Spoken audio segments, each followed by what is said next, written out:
साखूर पठार भागातील बाळूमामाचा अवतार सांगणाऱ्या भोंदूचा गौण खजिनावरील दंड माफ करण्यासाठी आटापिटा. संगमनेर तालुक्यातील बहुचर्चित भोंदू असलेला पांडुरंग शिवाजी चितळकर याच्यावर काही दिवसांपूर्वी महसूलने अवैध साठा पकडून पंचनामा केला आहे. यात पंचनामा करताना 20 ब्रास वाळू व अवैध दगडखाणीतील दगड आढळून आले. तसेच हे दगड फोडण्यासाठी लागणारे मशीन याचा देखील पंचनामा करण्यात आला आहे.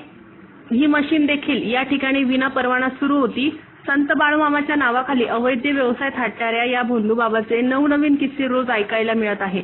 महसूलने केलेली कारवाई थांबवण्यासाठी भोंदूने व त्याच्या संबंधितांनी अनेक राजकीय नेत्यांची भेट घेऊन ही कारवाई थांबवण्यासाठी भरपूर प्रयत्न केले असून महसूलच्या एका कर्मचाऱ्याने एका राजकीय युवा नेत्याच्या मध्यस्थीने लिलावाच्या पावत्या ठिकठिकाणाहून जमा करून या भोंदूला यासाठी आपल्या कर्मकांडातील व्यक्तींना लिलावाच्या पावत्या शोधून मिळवण्यासाठी रवाना केले असता झालेली कारवाई ही कागदावरच राहणार का असा प्रश्न निर्माण केला आहे.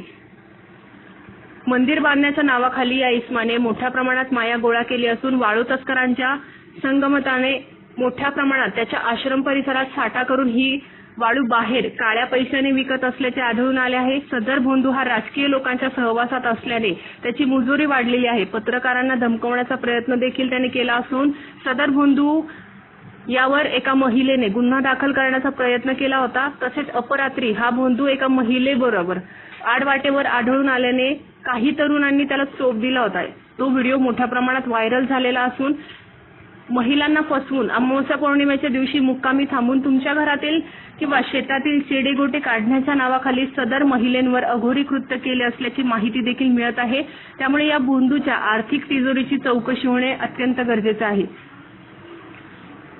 करोडो रुपयांचे उभारलेले आश्रम हे नक्की कशासाठी आहे? या ठिकाणी मंदिराचे काम अद्यापही सुरू असून भक्तनिवास हे तयार झालेले आहे. अलिशान भक्तनिवास कशासाठी? मंदिर उभे राहत असून अद्याप पायाभरणी झाली आहे, परंतु अलिशान भक्तनिवासचा राज अद्यापही उघडला नसून येथील रंजक प्रकार लोक वेगवेगळ्या पद्धतीने बोलत आहे. त्यामुळे सध्या महसूलने केलेली कारवाई पूर्णत्वास नेली पाहिजे.